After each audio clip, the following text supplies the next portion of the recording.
In the winter of 1944, in a place covered in snow and silence, Dr. Viktor Frankl stood among dozens of prisoners, waiting for his turn to be chosen. In Auschwitz, there was no need for explanations. If the officer pointed to the left, it meant the gas chamber. If he pointed to the right, you live for another day. Frankl, the Austrian psychiatrist, stood trembling, not from the cold, but from the realization that his life was no longer his own. It was a momentary decision in the hands of another man. But at that crucial moment, Frankl did not think about death. He thought about why he had to live. He remembered his wife's face, even though he didn't know if she was still alive.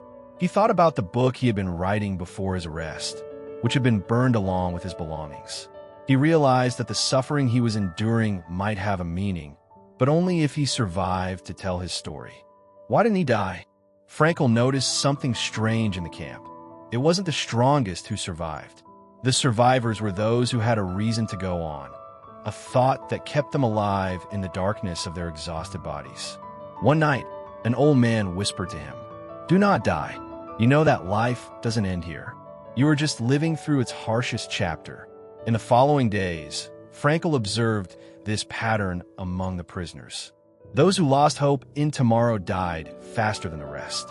But those who held on to an idea, even if it was just the dream of seeing their loved ones again, managed to endure starvation, torture, and despair. A man can endure anything if he finds meaning in it. Years later, Frankl was liberated from the camp, only to discover that his entire family had been killed. But he did not break. Instead, he dedicated his life to sharing his experience, proving to the world that suffering is not the end. It could be the beginning of a deeper understanding of life. Subscribe to the channel for more inspiring and motivating stories.